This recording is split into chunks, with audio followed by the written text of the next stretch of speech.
Hello everyone, good morning, welcome to Knowledge Account. আমি কুন্তল মাহিন্দার তোমাদের সাথে ডিসকাস করব 7 সেপ্টেম্বর 2021-এর daily current affairs in Bengali with static GK. আজকে এরপরে জিকে বুস্টার তোমাদের রয়েছে সেট 5, 8টার সময় পাবলিশ হবে। 9টার সময় তোমাদের ক্লাস হবে ভারতের স্বাধীনতা সংগ্রামের প্রশ্ন। প্রায় 350টার বেশি প্রশ্ন রয়েছে, প্রায় 370টা। তো এই সবকটা প্রশ্ন ভারতীয় স্বাধীনতা সংগ্রাম থেকে আমি তোমাদের একটা জায়গায় করে দিয়েছি, তোমরা 9টার সময় ক্লাসটা মিস করবে না। লাইভ ম্যাথের ক্লাস রয়েছে 10টায় সকালবেলা, এবং রাত্রির 8টার সময় তোমাদের লাইভ রিজনিংয়ের ক্লাস। এই সব কটা ক্লাসের লিঙ্ক তোমাদের এই ভিডিওর কমেন্ট বক্সে দেখো পিন করা রয়েছে, তোমরা ওখান থেকে দেখতে পারবে। আর আজকে 7টার সময় তোমাদের আনএকাডেমিতে একটা ক্লাস রয়েছে, ফ্রি ক্লাস। তো এটা ম্যাথের একটা মক টেস্ট হবে বেসিক্যালি, তোমরা যদি চাও এটা অ্যাটেন্ড করতে পারো আমার সাথে লাইভ। তো ফার্স্ট কোশ্চেন আজকে আমরা দেখে নেব, ভারত ও কোন দেশের মধ্যে দ্বিপাক্ষিক নৌমহড়া সিমবেক্স 2021 অনুষ্ঠিত হয়েছে? এটা একটা বাইল্যাটারাল মিলিটারি এক্সারসাইজ, যেটা ভারতের সাথে সিঙ্গাপুরের হয় প্রত্যেক বছর। ঠিক আছে, দুটো দেশের যে সামরিক ব্যাপার স্যাপার এগুলোকে আর কি ব্যালেন্স রাখতে, মানে সামরিক সম্পর্কটাকে আরও সুন্দর বজায় রাখতে, মেনটেন করতে এই এক্সারসাইজ প্রত্যেক বছর হয়। তো এটা হচ্ছে আমাদের 28th এডিশন এই সিমবেক্স 2021-এর। এটা এবছর 2 সেপ্টেম্বর থেকে 4 সেপ্টেম্বর হয়েছে। আর এটা হচ্ছে অ্যানুয়ালি, যেটা আমি তোমাদের বললাম, একটা অ্যানুয়াল বাইল্যাটারাল হচ্ছে মিলিটারি এক্সারসাইজ এটা। তো দক্ষিণ চীন সাগরের দক্ষিণ প্রান্তে রিপাবলিক অফ সিঙ্গাপুর নেভি দ্বারা এটা অনুষ্ঠিত হয়েছে। এটা অ্যারেঞ্জ করেছিল কে? Republic of Singapore Navy. The exercise aims to strengthen the bilateral defence ties between both countries. দুটো কান্ট্রির মধ্যে আমি যেটা বললাম, আমাদের যে সম্পর্ক, সামরিক সম্পর্ক, সেটাকে সুন্দরভাবে বজায় রাখার জন্য প্রত্যেক বছর এরকম একটা এক্সারসাইজ কিন্তু করা হয়। ডাচ গ্র্যান্ড প্রিক্স 2021 কে জিতেছে? দেখো, ডাচ গ্র্যান্ড প্রিক্স 2021 এটা জিতেছেন ম্যাক্স ভার্স্টাপেন। ম্যাক্স ভার্স্টাপেন কোথাকার প্লেয়ার? আসতেই পারে এক্সামে, নেদারল্যান্ডের ফর্মুলা 1 ড্রাইভার ইনি। দ্বিতীয় স্থানে রয়েছে লুইস হ্যামিল্টন, ইনি আবার ব্রিটিশ ফর্মুলা 1 ড্রাইভার। আর তৃতীয় স্থানে রয়েছেন ফিনল্যান্ডের ফর্মুলা 1 ড্রাইভার ভালতেরি বোটাস। নেক্সট চলে যাব আমরা, এশিয়ান স্কোয়াশ ফেডারেশনের নতুন ভাইস প্রেসিডেন্ট পদে কে নিযুক্ত হয়েছেন? এশিয়ান স্কোয়াশ ফেডারেশন এর নতুন ভাইস প্রেসিডেন্ট পদে নিযুক্ত হয়েছেন সাইরাস পোঞ্চা। ইনি হচ্ছেন সাইরাস পোঞ্চা। ইনি বর্তমানে স্কোয়াশ র্যাকেটস ফেডারেশন অফ ইন্ডিয়ার সেক্রেটারি জেনারেল পদে নিযুক্ত রয়েছেন।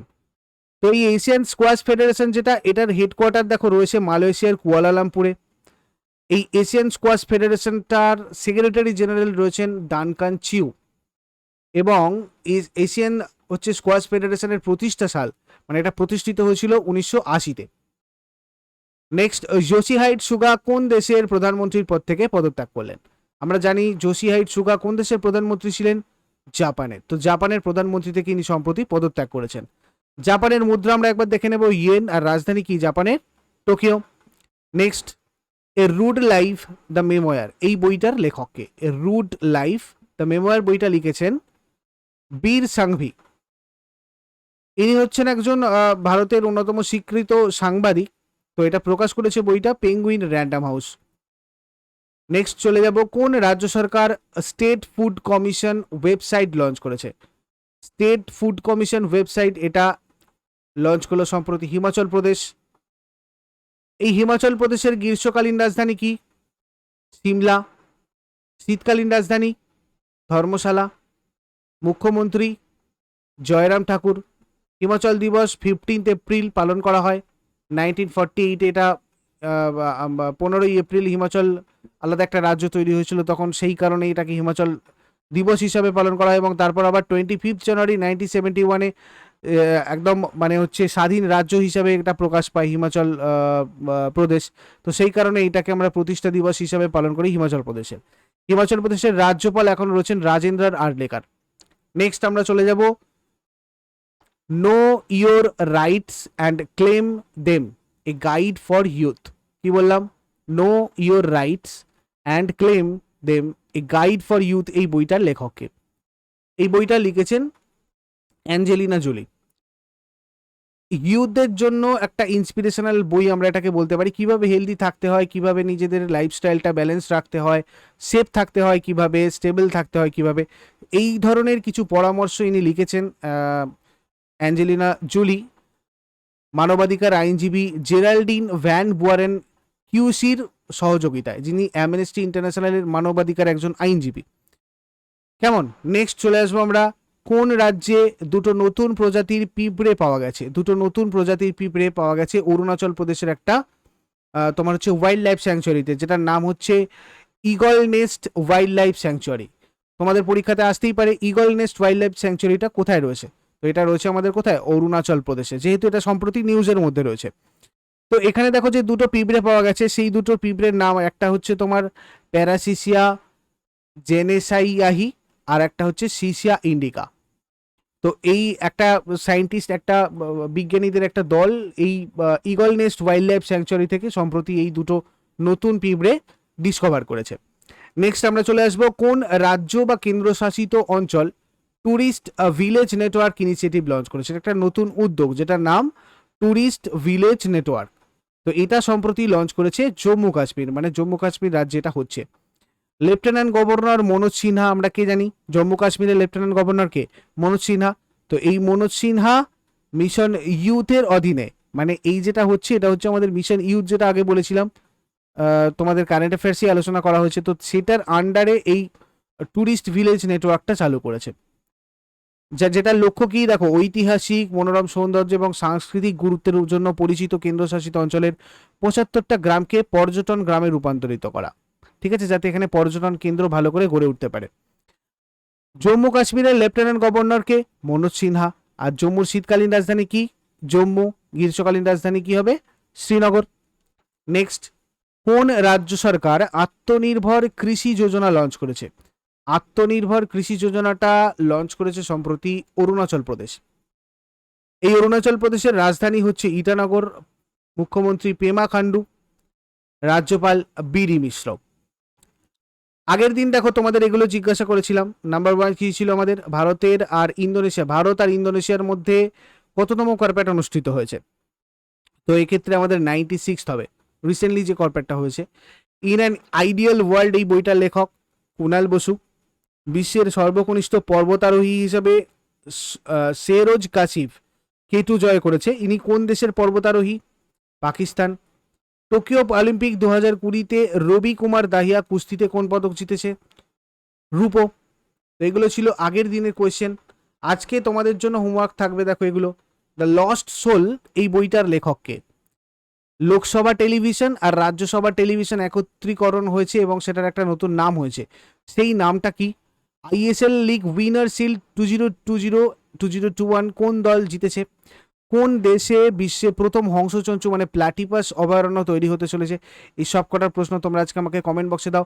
আর আই বাটনে তোমাদের দেখো আমি পুরো ডেইলি কারেন্ট অ্যাফেয়ার্সের প্লেলিস্টের লিঙ্ক দিয়ে রেখেছি। তোমরা এই স্ক্রিনটার উপর একবার ক্লিক করলে এখানে একটা দেখতে পাবে, কালো একদম ডান দিকে উপরে কালো বা সাদা রঙের একটা বটন মতো, তো ওখানে ক্লিক করলে তোমরা প্লেলিস্ট পেয়ে যাবে। কেমন? কেননা আগের দিনে যে কারেন্ট অ্যাফেয়ার্সটা ছিল ওখানে তোমাদের টোকিও প্যারা অলিম্পিক 2020 রিলেটেড আমি যাবতীয় ইনফরমেশন শেয়ার করেছিলাম, যারা যারা মিস করে গেছো একটু দেখে নিও। ফার্স্ট কোশ্চেন আগের দিন আমাদের কি ছিল দেখো, Tokyo Para Olympic 2020, Tokyo Para Olympic 2020 সমাপ্তি অনুষ্ঠানে ভারতের পতাকা বহনকারীকে? তো সমাপ্তি অনুষ্ঠানে ভারতের পতাকা বহনকারী আমাদের হয়ে যাবেন কি? অবনী লোকরা, যার ছবি তোমরা দেখতে পাচ্ছ এখানে দেখো। টোকিও প্যারা অলিম্পিক 2020 সালে পুরুষদের ব্যাডমিন্টনে কৃষ্ণনগর কোন পদক পেয়েছেন? এখানে কৃষ্ণনগরটা আলাদা আলাদা, কেমন? কৃষ্ণনগর পেয়েছেন সোনার পদক। টোকিও প্যারা অলিম্পিক 2020-তে পুরুষদের ব্যাডমিন্টনে সুহাস ইয়েথিরাজ কোন পদক পেয়েছেন? রূপো। টোকিও প্যারা অলিম্পিক 2020-তে পুরুষদের ব্যাডমিন্টনে মনোজ সরকার কোন পদক পেয়েছেন? ব্রোঞ্জ। টোকিও প্যারা অলিম্পিক 2020-তে হরবিন্দর সিং তীরন্দাজিতে কোন পদক পেয়েছেন? ব্রোঞ্জ। টোকিও প্যারা অলিম্পিক 2020-তে পদক তালিকাতে ভারতের স্থান কত? 24।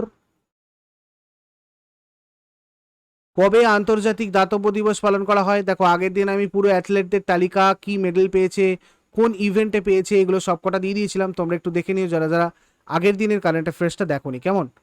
তো দেখো এখানে আমাদের আন্তর্জাতিক দাতব্য দিবস, এটা কবে পালন করা হয়? এটা পালন করা হয় 5th সেপ্টেম্বর।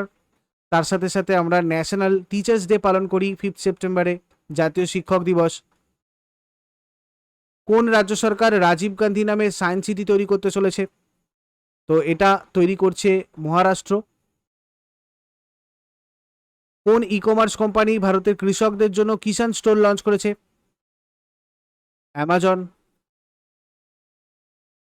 তো এইগুলো ছিল আগের দিনের কারেন্ট অ্যাফেয়ার্স। এরপরে 8টার সময় তোমাদের জিকে বুস্টার 5টা পাবলিশ হবে, এবং তারপরে পাবলিশ হবে তোমাদের ভারতের স্বাধীনতা সংগ্রামের প্রশ্ন 9টার সময়। আর লাইভ ক্লাস ম্যাথ তোমাদের 10টার সময় যেরকম হচ্ছে রেগুলার হবে, আর 8টার সময় সন্ধ্যাবেলা তোমাদের রিজনিংয়ের ক্লাস থাকবে। সবকটা ক্লাসের লিঙ্ক আমি তোমাদের এই কমেন্ট বক্সে পিন করে দিয়েছি, তোমরা ওখান থেকে একটু দেখে নাও। আদারওয়াইজ টেলিগ্রাম চ্যানেলে আমাদের নলেজ অ্যাকাউন্টে জয়েন করে নাও, ওখানে তোমাদের সবকটা আমি ক্লাসের নোটিফিকেশান দিয়ে দেবো, তোমরা ওখান থেকে করতে পারবে। আর কারেন্ট অ্যাফেয়ার্সের পিডিএফটাও তোমাদের দিয়ে দেওয়া হয়েছে, তোমরা চাইলে এখানটা কালেক্ট করতে পারো, এই ভিডিওর কমেন্ট বক্সেই পিন করা আছে। কেমন? চলো, থ্যাংক ইউ সো মাচ, দেখা হচ্ছে নেক্সট ক্লাসে, কথা হচ্ছে নেক্সট ক্লাসে আবার তোমার হচ্ছে জিকে বুস্টারে।